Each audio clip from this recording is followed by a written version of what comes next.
The big news this week, the FBI raid on Mar-a-Lago. Although fresh off redefining recession in addition to inflation, female, and vaccine, big media decides it doesn't like the word raid either. I don't like that word. You can watch the shift in real time. CNN's Rick Wilson. It was a beautiful raid, a perfect raid.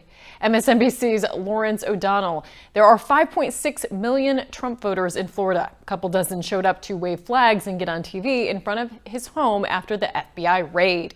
But then VP Kamala Harris's former aide Simone Sanders pipes in, please stop calling it a raid. And Kayvon Afshari points out, MSNBC's Frank Figliuzzi says FBI agents do not like the term raid.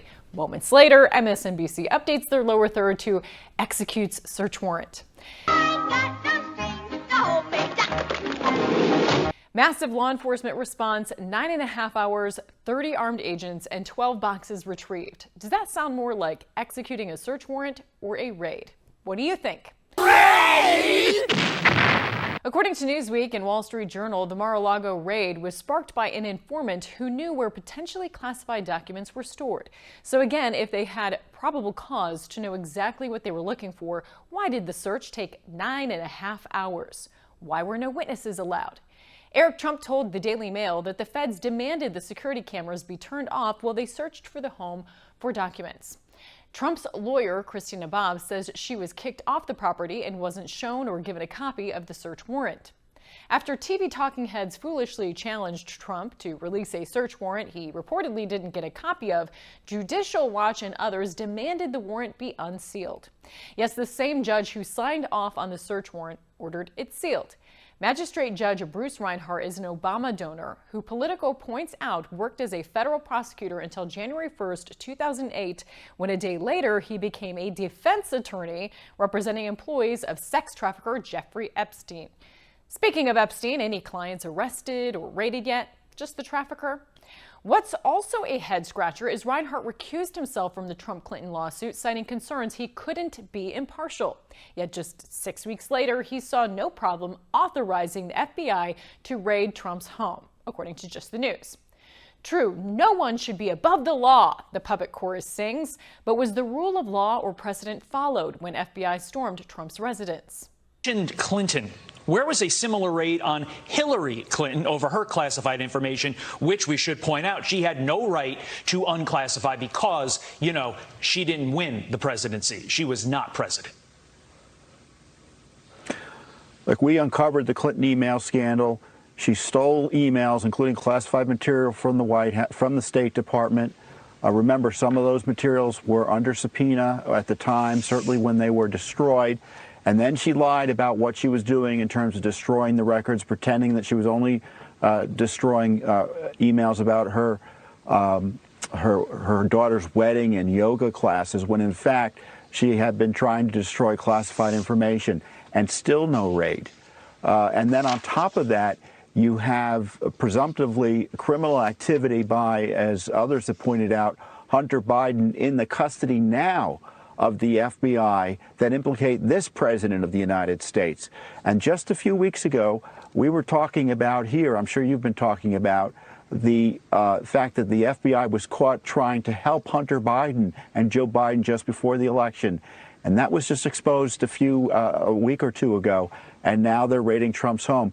I tell you, the FBI and the Justice Department can't be trusted and should be thoroughly reformed. And frankly, as far as I'm concerned, I don't think they're redeemable at this point. And President Obama trucked 30 million pages of his administration's records to Chicago, promising to digitize them and eventually put them online. And yet, more than 5 years after Obama's presidency ended, the National Archives webpage reveals that 0 pages have been digitized and disclosed, according to the New York Post. So is this inequitable justice? But wait, Trump is a criminal. Well, turning into the former president that had committed this many provable criminal acts. But what are the provable criminal acts, I guess?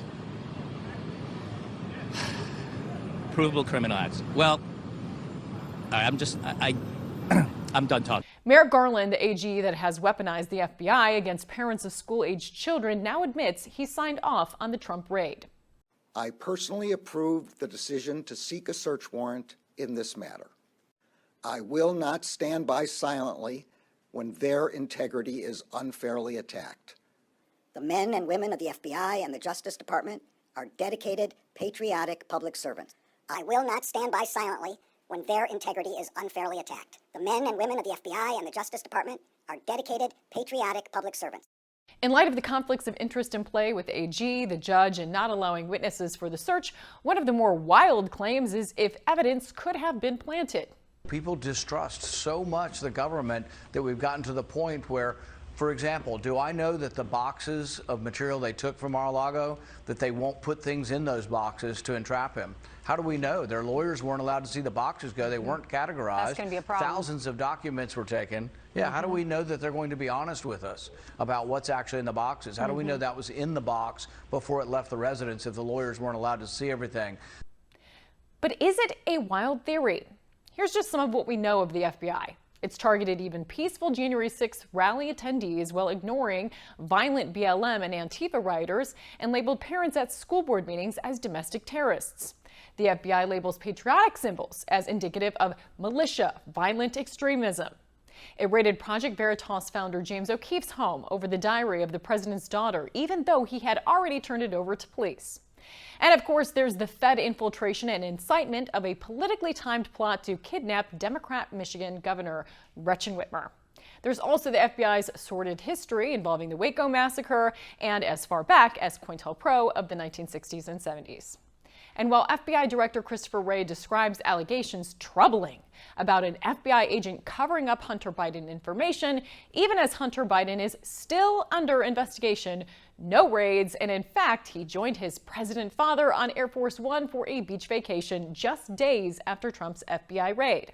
And if we know an FBI attorney admitted to altering email used for a FISA application during the Crossfire hurricane investigation, is the planting evidence theory really so wild?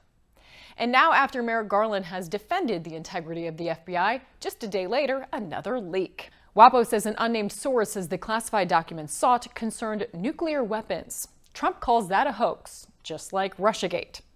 Meanwhile, all eyes on Trump, while Biden says we saw 0% inflation.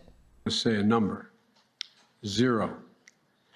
Today, we received news that our economy had 0% inflation in the month of July. And let's not forget the new 87,000 armed IRS agents we can look forward to. But the IRS deleted a job posting page from its website with the "Be prepared to use deadly force" part of the job description. I'll leave you with this. If they can treat a former president this way, just imagine how they'll treat us. In fact, an IRS report shows armed agents have already simulated an assault on a suburban home. Bringing you what's ignored, sensationalized, misleading, or just plain false, I'm Christy Lee, and that's your media malfeasance for the week.